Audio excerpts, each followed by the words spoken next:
Alléluia. Alléluia. Nous rendons grâce à Dieu qui nous rassemble ce soir pour partager sa parole, pour nous édifier mutuellement. Parce que la parole de Dieu nous dit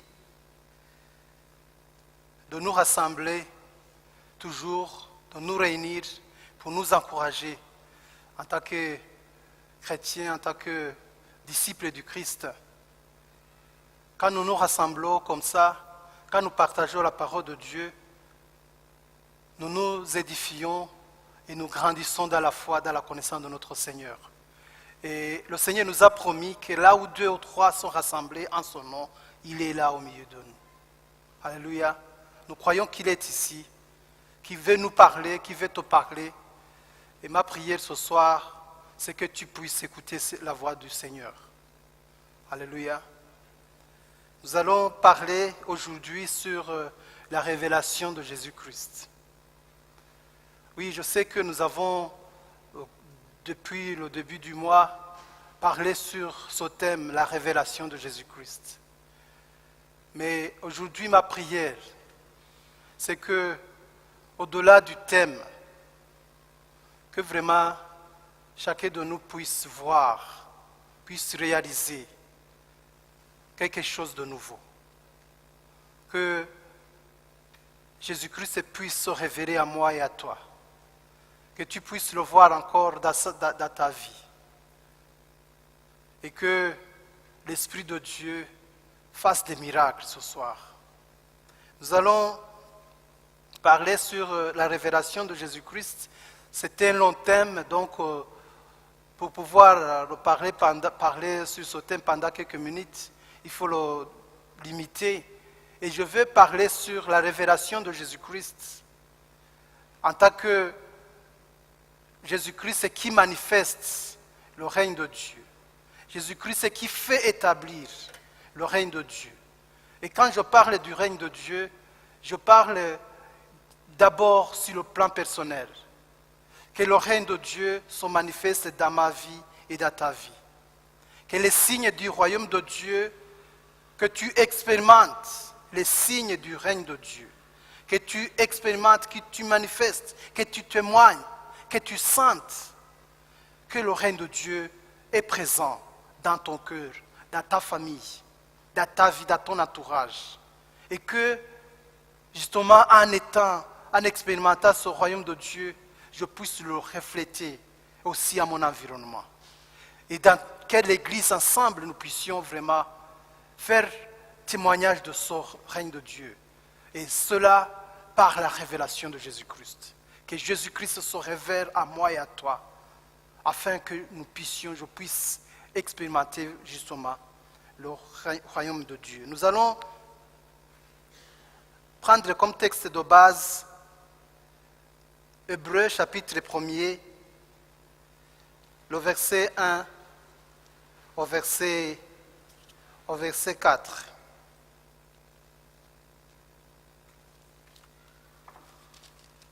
Nous allons lire ensemble ce texte.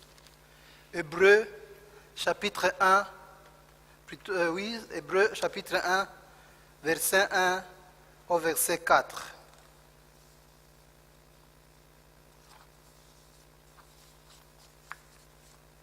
Nous lisons la parole de Dieu.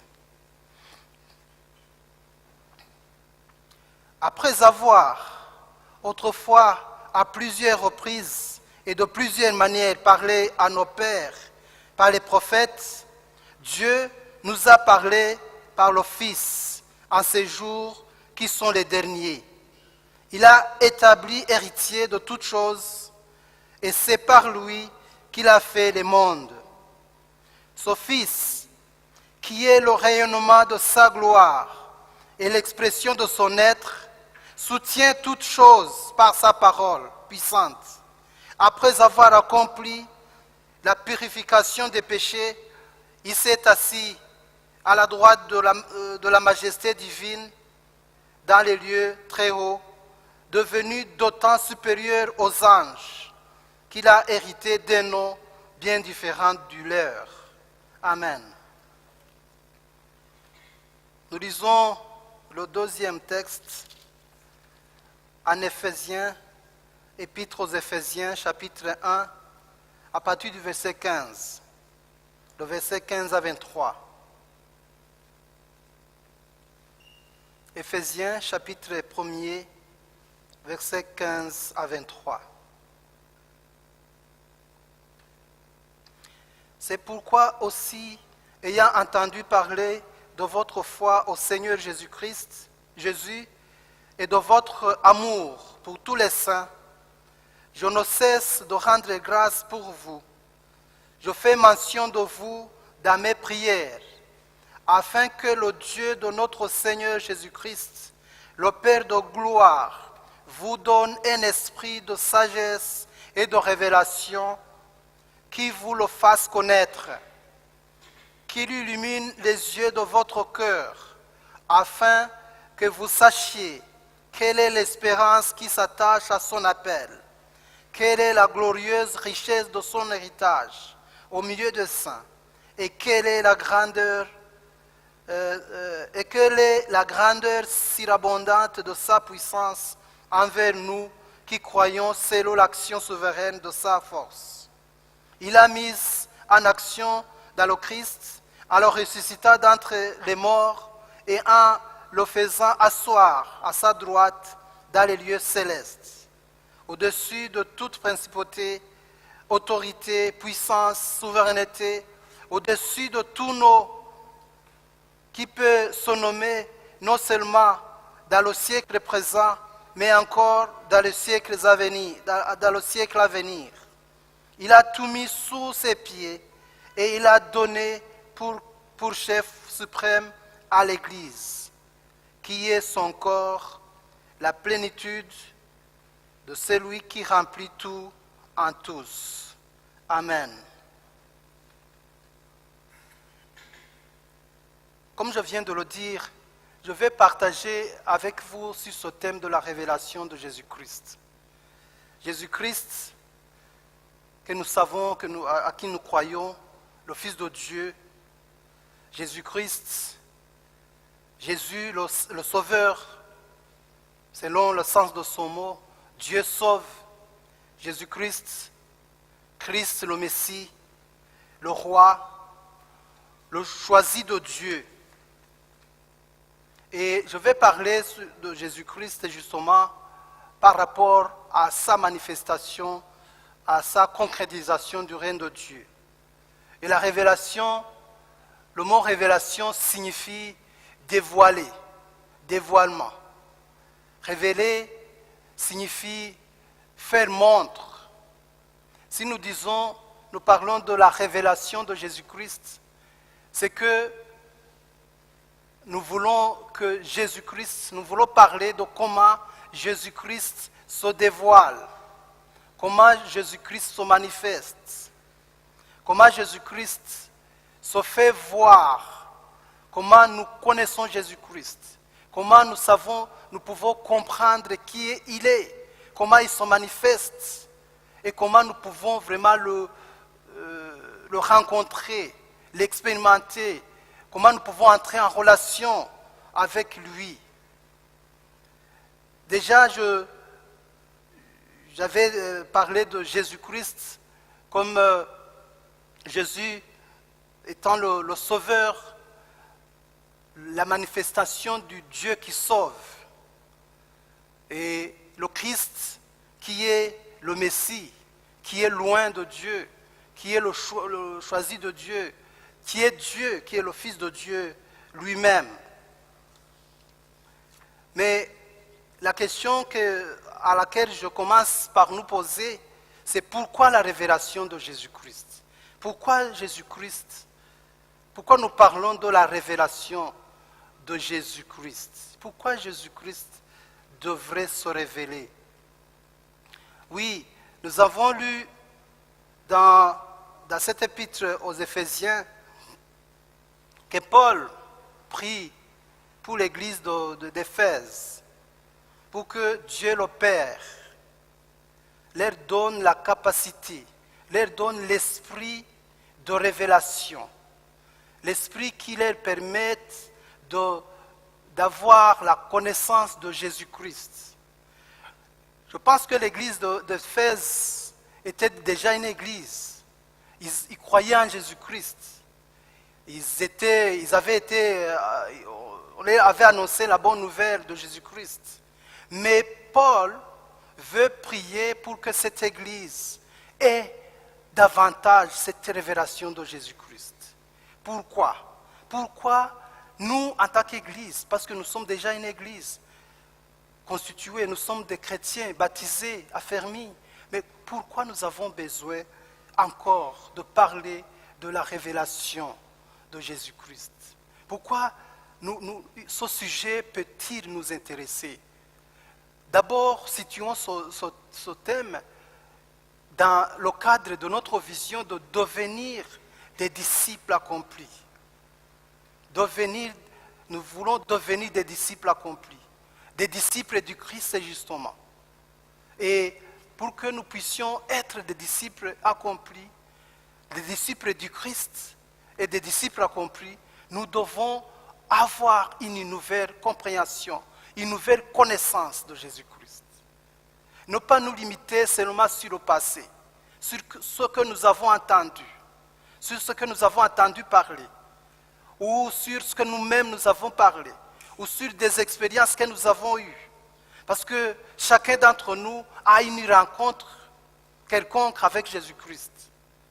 Ce qui a fait que tu confesses que tu es chrétien, ce qui a fait que tu te lèves et que tu dises « Je vais suivre Jésus-Christ, je vais me repentir de mes péchés, je veux que Jésus-Christ me lave de mes péchés ». Nous avons une connaissance, une rencontre quelconque avec Jésus-Christ. Mais cela ne dit pas que nous n'avons pas besoin, encore une fois, de la révélation de Jésus-Christ. Parce que nous voulons être des disciples et des disciples accomplis. Nous voulons manifester la puissance de Dieu.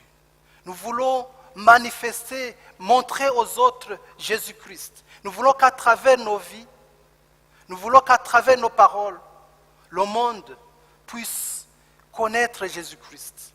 Et pour cela, nous devons avoir notre vision, une vision nouvelle de Jésus-Christ. L'apôtre Paul priait pour que l'église d'Éphèse ait une connaissance, une révélation, l'esprit de révélation, pour qu'ils puissent connaître Jésus-Christ.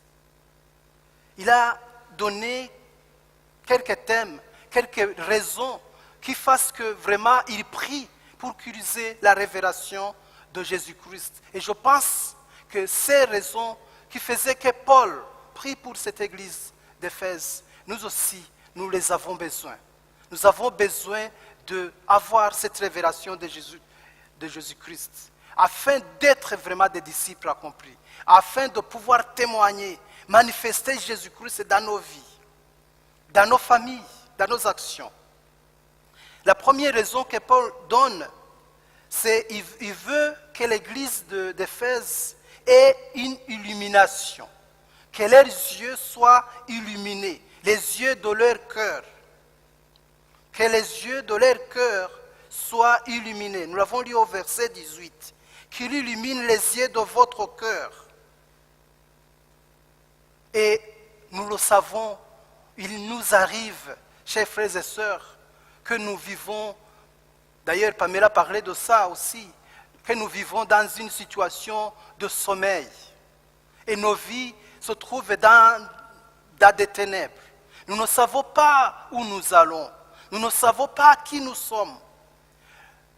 Nos cœurs, les yeux de notre cœur sont aveugles. Nous ne voyons pas le chemin à parcourir. Nous ne savons pas la mission que le Seigneur nous appelle à faire. Nous ne savons pas comment comprendre ce que nous faisons jour après jour. Nos yeux ont besoin d'être ouverts, les yeux de notre cœur, pour que la communion avec Dieu, ma communion avec Jésus-Christ soit vraiment efficace, efficiente, afin aussi de pouvoir savoir quelle est la mission que Jésus me donne, qu'est-ce que je dois faire en tant que chrétien, en tant que disciple du Christ. J'ai besoin d'avoir cette illumination dans ma famille, dans l'éducation de mes enfants, dans ma relation avec mon mari ou ma femme, dans mon école, dans mes études, dans mon travail, dans mes projets, dans mon projet de vie, dans mes projets, que ce soit à court terme ou à long terme.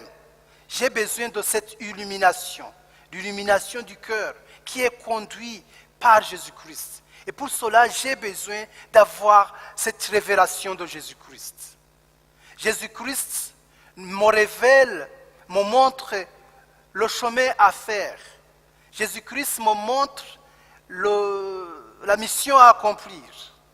Jésus-Christ me montre quel est l'état de relations, l'état de mes relations avec les autres, afin de pouvoir les harmoniser. Si par exemple je suis en conflit avec telle ou telle personne, si mon cœur est dans l'obscurité, je vais rester dans la haine, je vais rester dans les conflits, je vais rester dans une situation conflictuelle, parce que mon cœur est dans les ténèbres.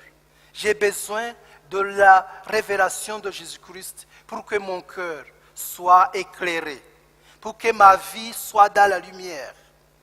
Nous avons parlé de ce thème dernièrement, que Jésus-Christ est la lumière du monde.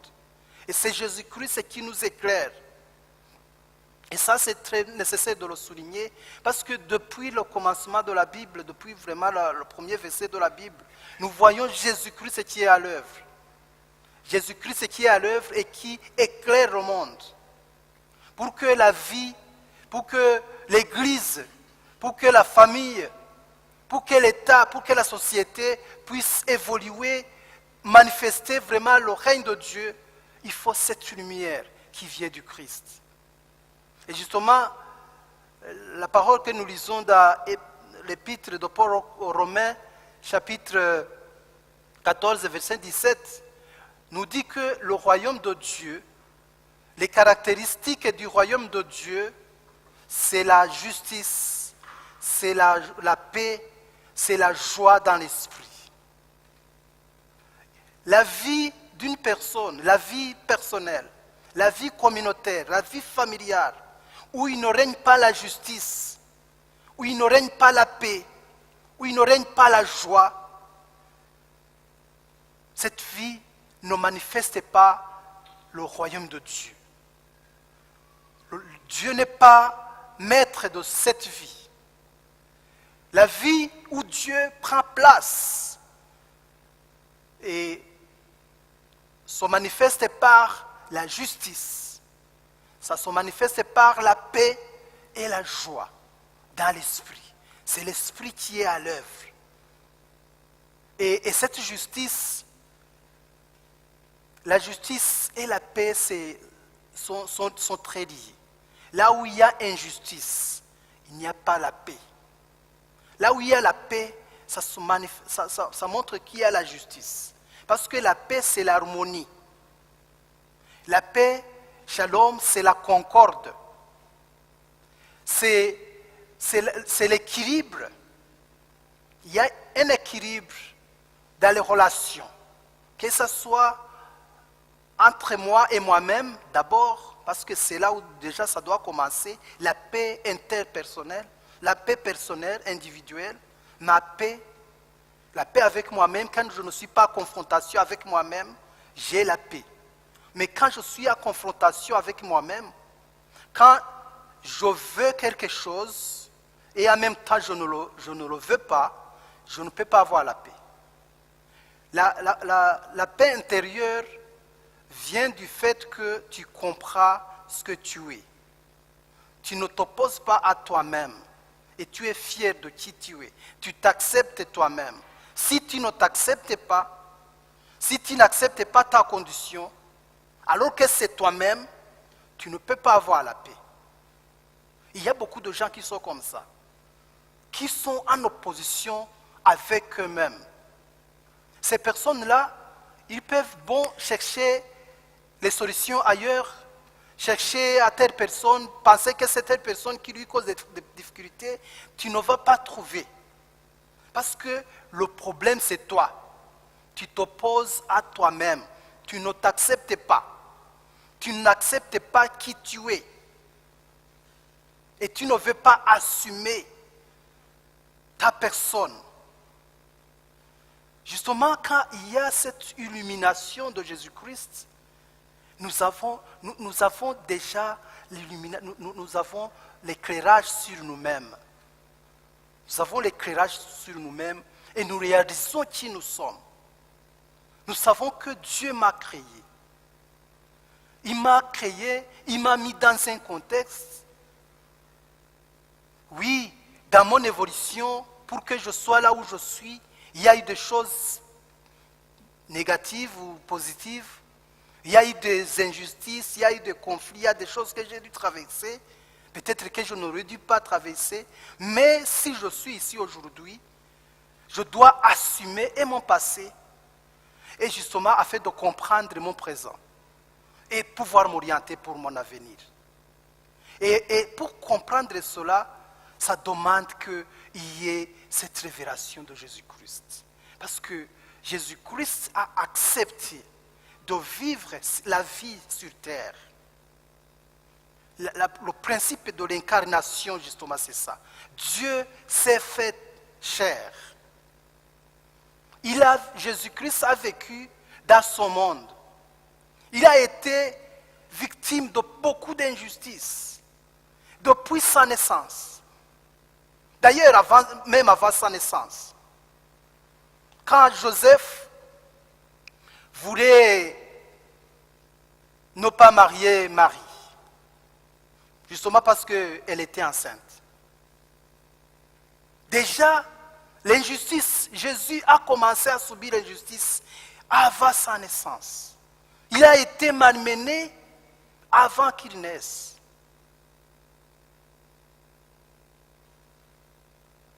Et tout ce qui s'est passé après sa naissance, les conditions de sa naissance, pas de place dans l'hôtel, il devait naître dans une étable, dans des conditions très difficiles.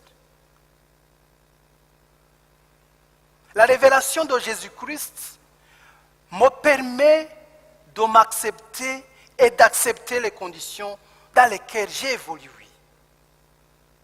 Et savoir que malgré tout, Dieu m'aime. Et que Dieu prend plaisir de m'appeler son enfant. Alléluia. Et c'est ça qui peut donner la paix. Si tu ne t'acceptes pas, tu n'assumes pas ton passé, tu ne peux pas avoir la paix. Parce que tu seras toujours en confrontation avec toi-même.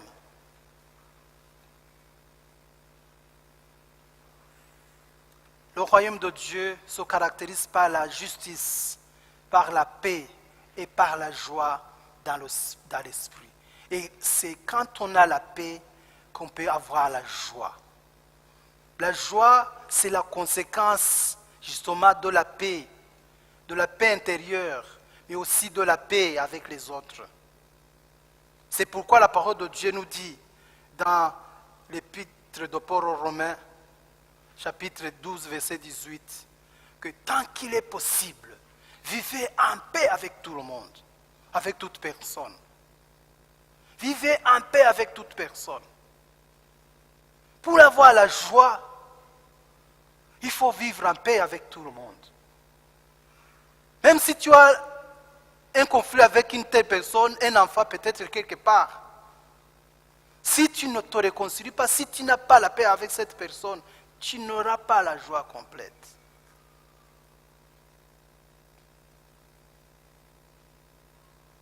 la joie avec toute personne, mais aussi cette joie, la paix avec Dieu.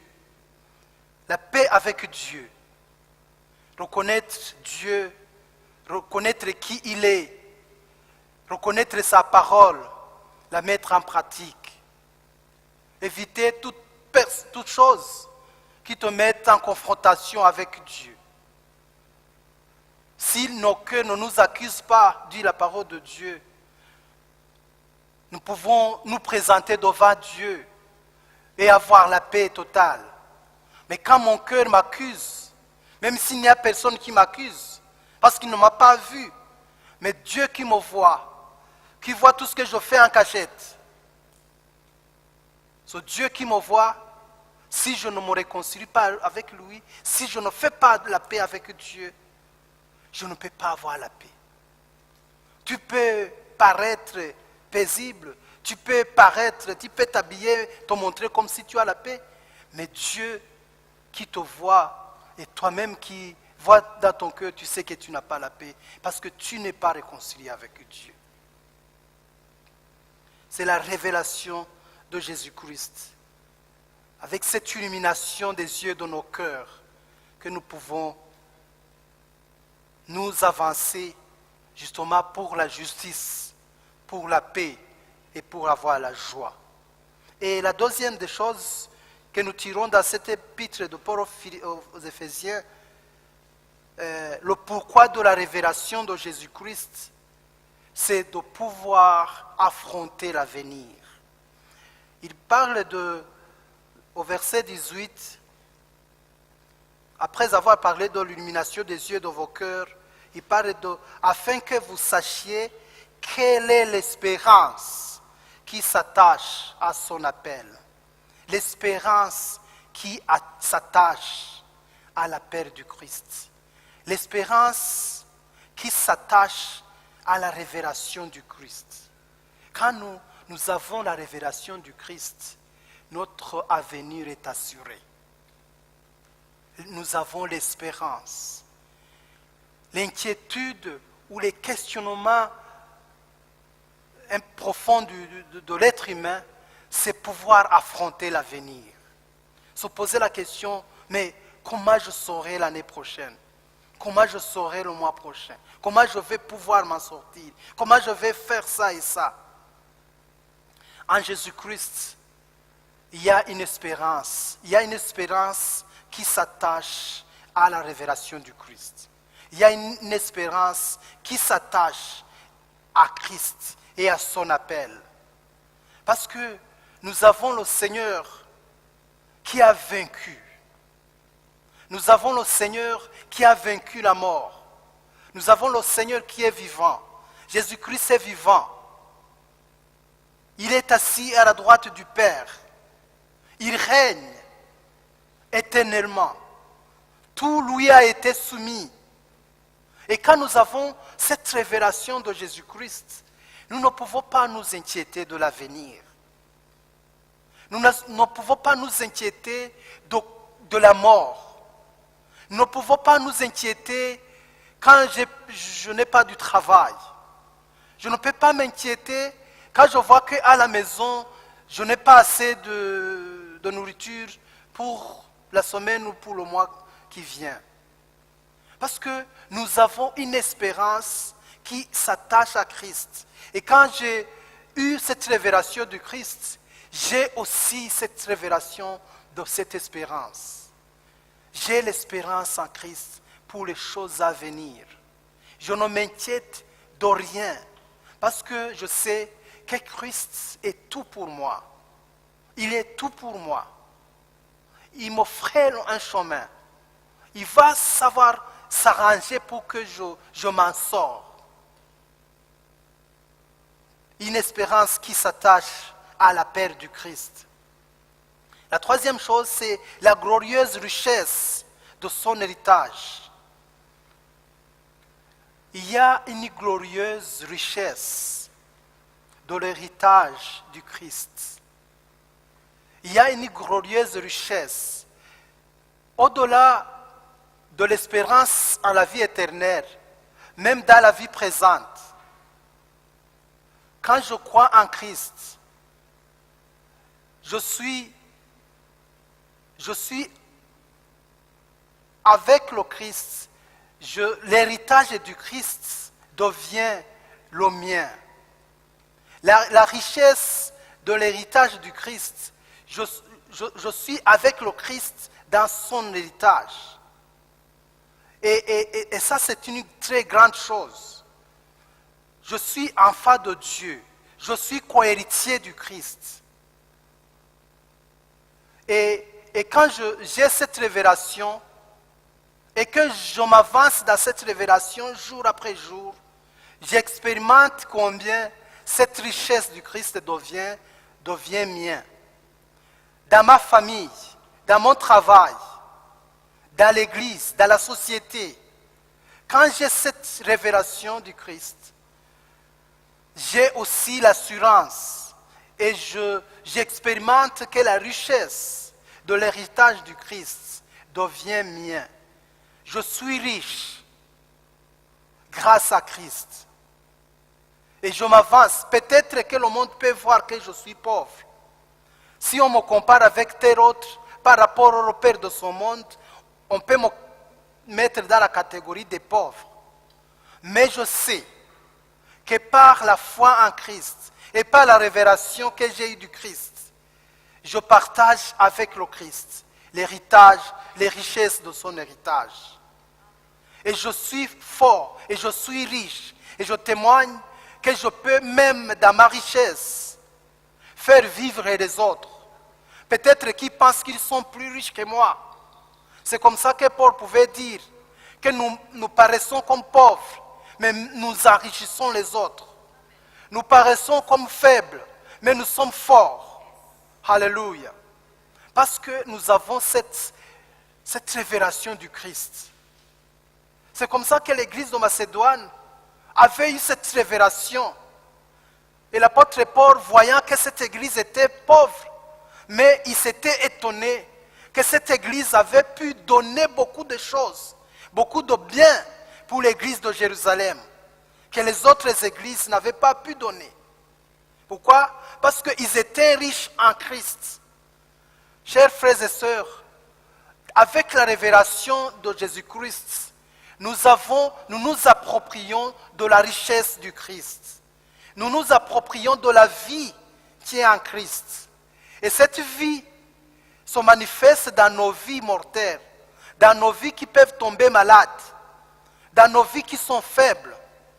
Avec la révélation de Jésus-Christ, nous nous approprions et de sa richesse, et de sa vie, et de son pouvoir.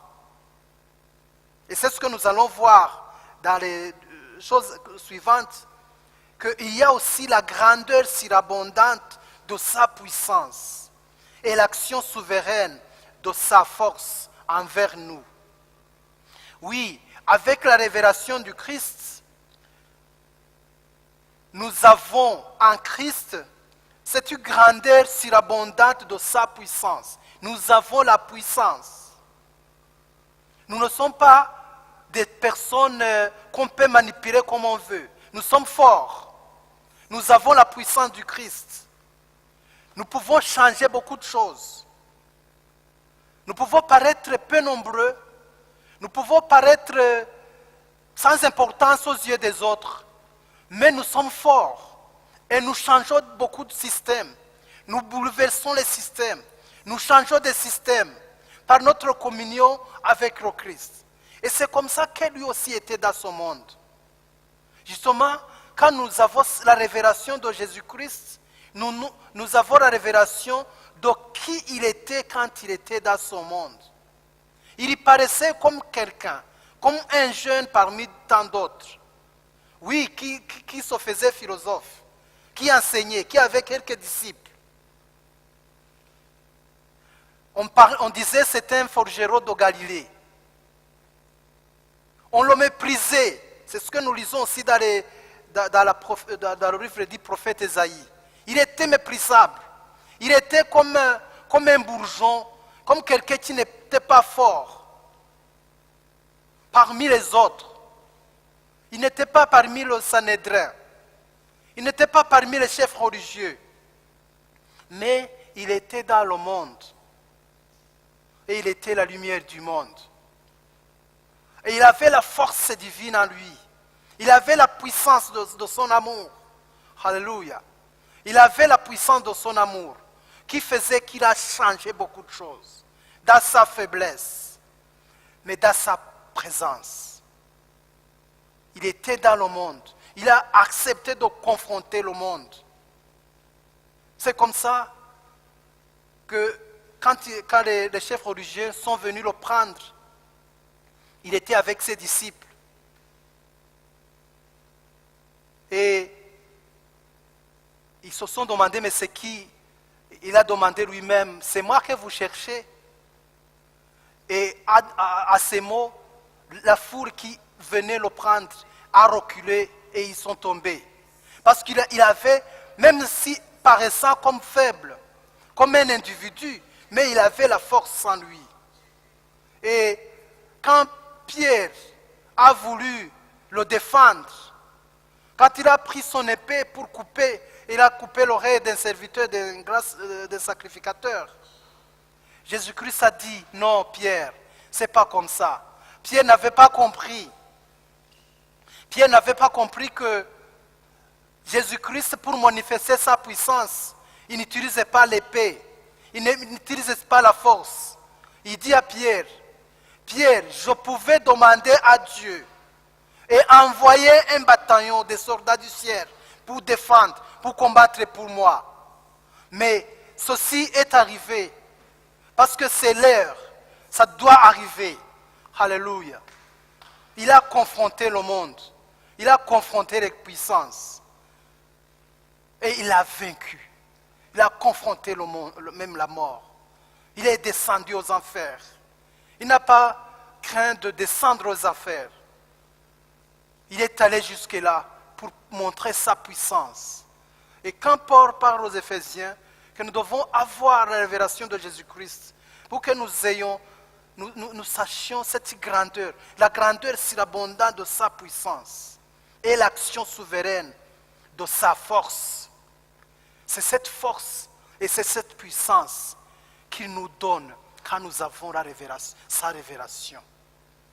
Nous savons qui nous sommes.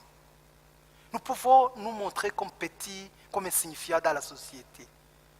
Mais nous avons cette force de Dieu.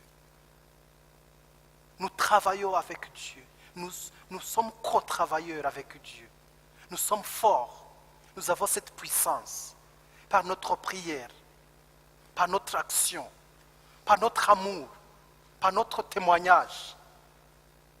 Nous sommes forts, chers frères et sœurs, et nous sommes avec le Christ. Christ est à l'œuvre. Le royaume de Dieu, nous dit Jésus, est comparable à cette petite graine.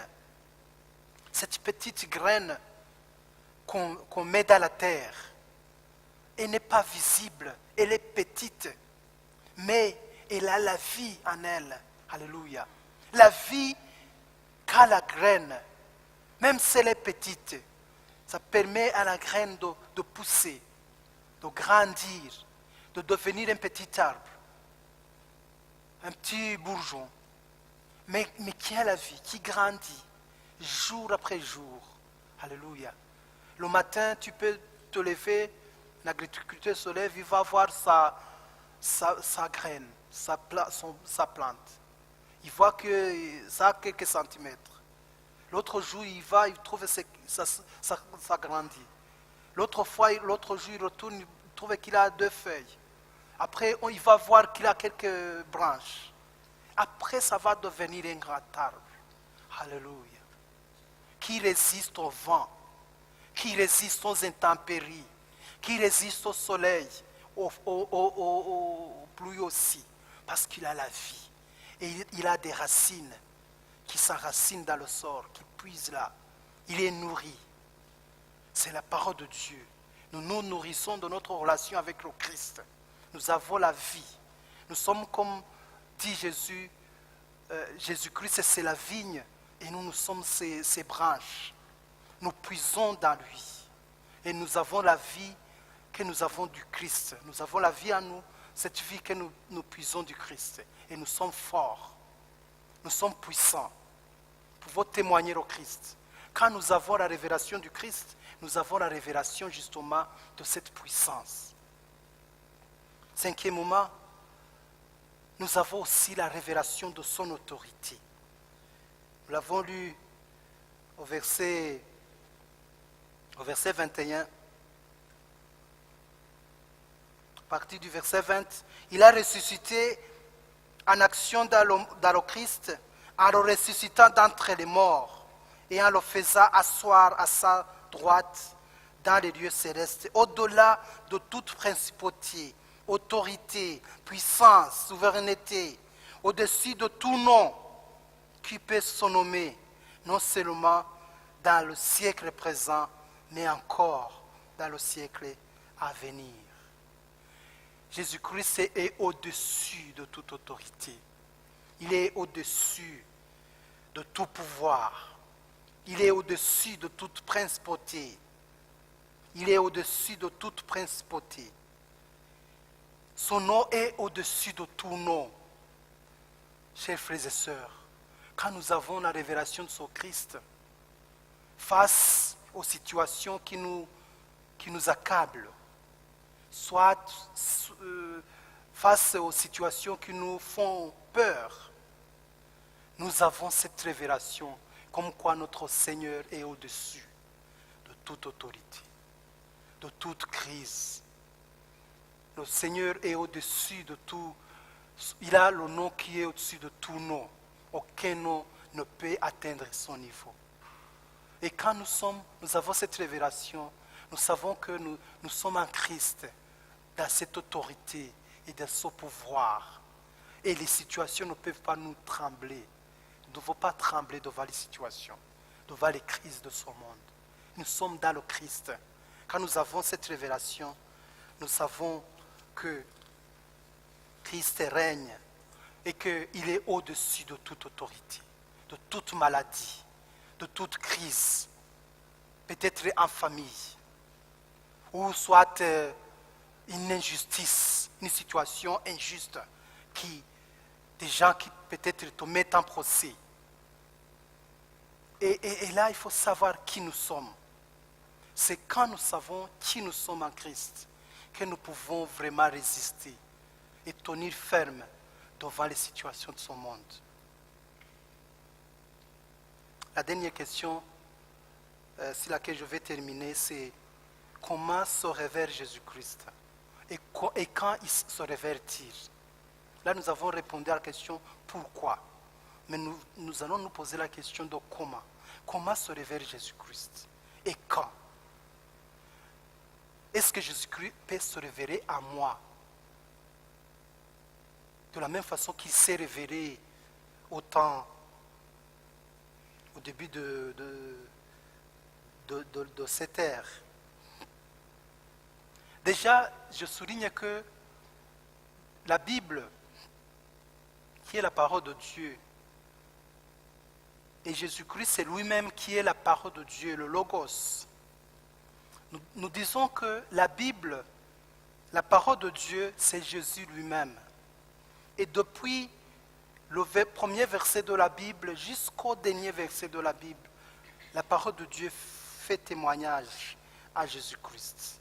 La Bible, c'est la parole de Dieu qui fait témoignage à elle-même. Et Jésus-Christ, il est témoigné dans la Bible du premier au dernier verset de la Bible. Jésus-Christ était là au début de toutes choses, dans la création. C'est lui qui a créé. Nous le lisons dans Colossiens chapitre 1, verset 16. Jésus-Christ est à l'origine de la création et cette création est pour lui. Colossiens chapitre 1, verset 16. Et depuis cette création, tous les passages de la Bible font témoignage de Jésus-Christ.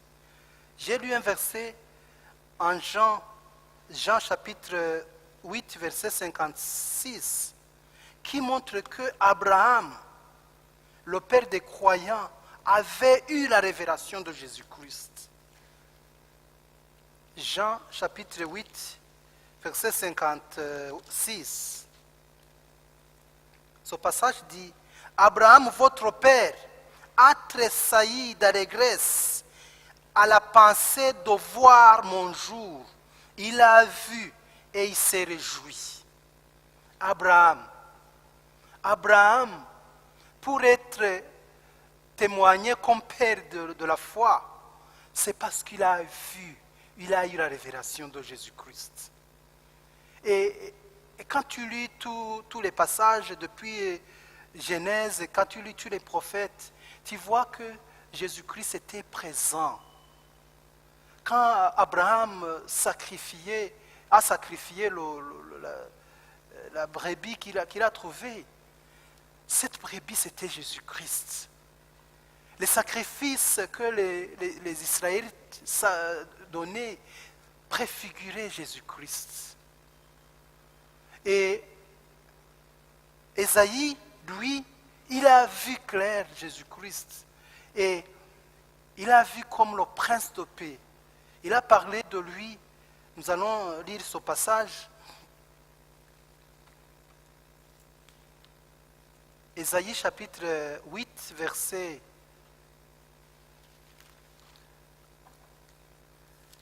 Ésaïe chapitre 8.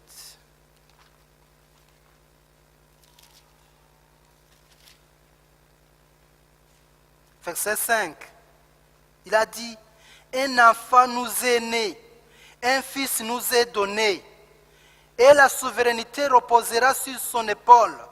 On l'appellera admirable et conseiller, Dieu puissant, Père éternel, Prince de la paix. Renforcer la souveraineté et donner la paix sans fin au trône de David et à son royaume, l'affermir et le soutenir par le droit et par la justice, dès maintenant et toujours. Voilà ce que fera le zèle de l'Éternel des armées. Ésaïe a vu clair le Fils de Dieu. Il a vu naître. Il a vu sa mission. Il a vu son ministère. Il a vu qu'il est l'admirable conseiller, le Dieu puissant, le Père éternel, le Prince de la paix. Il a vu qu'il est le Prince de la paix. Dans certaines versions, c'est au chapitre 9. Dans les autres versions, c'est au chapitre 8. Donc, Jésus-Christ s'est révélé depuis le commencement. Il s'est révélé à travers la parole de Dieu. Mais Jésus-Christ s'est révélé de façon visible lors de son incarnation, quand il est né, quand il a vécu en Palestine. Il a vécu là-bas. Il a été dans la chair. Il est né. On l'a vu, on l'a touché. Il a mangé. Il a souffert. Il s'est fatigué. Il a marché. Il a enseigné. Il a enseigné. Il a enseigné la parole de Dieu. Il a enseigné la bonne nouvelle du royaume de Dieu. Il a fait des miracles. Il a guéri les malades. Il a ressuscité les morts. Jésus-Christ a agi dans ce monde. Et il a révélé Dieu. Il a révélé Dieu en personne. Et les gens le suivaient, l'écoutaient. La foule qui l'écoutait s'émerveillait de sa parole. Il disait qu'il enseigne avec autorité, plus que les autres scribes, plus que les autres enseignants. Il a manifesté l'amour de Dieu dans sa vie, dans ses paroles, dans ses enseignements, dans ses paraboles. Il a montré qui est Dieu. Au-delà de tout ça, il a montré l'amour de Dieu pour l'homme, jusqu'à ce qu'il accepte de mourir sur la croix. Il accepte de mourir sur la croix. Il a mis sur lui tous les péchés de l'humanité. Il a prouvé l'amour de Dieu qui va au-delà. L'amour de Dieu qui va au-delà. Parce qu'il a accepté de mettre dans sa chair toute l'iniquité de l'humanité et d'en subir les conséquences. Il a montré la justice de Dieu et son amour. Mais même après sa résurrection et son ascension, Jésus-Christ s'est toujours manifesté, il s'est toujours révélé. Il s'est révélé à Saul, quand il était sur la voie de Damas pour aller persécuter l'Église. Il s'est révélé à lui dans la lumière et il lui a confié la mission. Il lui a dit, Saul, tu ne peux pas continuer dans cette voie, mais rentre, va à Damas, je te dirai ce que tu vas faire. Il s'est révélé à Jean quand il était sur l'île de Patmos. Il s'est révélé à lui dans la lumière éclatante. Il lui a confié la mission aux églises. Mais Jésus continue de se révéler. Il s'est révélé à beaucoup d'autres personnes. Il s'est révélé à moi. Il s'est révélé à toi. Il se révèle dans son amour. Il se révèle dans sa lumière. Il se révèle dans sa puissance. Il nous confie des missions. Il nous confie des tâches. Même quand nous parlons maintenant de la parole de Dieu, de la révélation, Jésus-Christ peut se révéler à quelqu'un. Et Jésus-Christ continue à se révéler à tous ceux qui le cherchent. Jésus-Christ se révèle de façon sans frontières, même pour des gens qui sont loin. On a eu de ces témoignages où Jésus-Christ parle à quelqu'un, même qui est loin de l'Église. Parce que Jésus manifeste justement cet amour de Dieu. Je vais terminer en disant que Jésus-Christ veut se manifester à moi et à toi et qu'il veut me confier, il veut te confier une mission nouvelle. Il veut te montrer les situations qui t'entourent. Il veut te montrer peut-être une situation que personne d'autre n'avait vue. Et Jésus-Christ peut se manifester à toi et à moi, te donner la force, te donner la compréhension, éclairer ton intelligence, t'adresser une parole, t'envoyer afin de manifester son règne. Jésus-Christ veut que le règne de Dieu se manifeste dans ta vie, dans ta famille et dans ta communauté, dans l'Église. Et c'est ainsi que nous pourrons être des disciples accomplis, des disciples qui accomplissent justement l'œuvre de leur Maître. Que le Seigneur nous bénisse tous. Amen.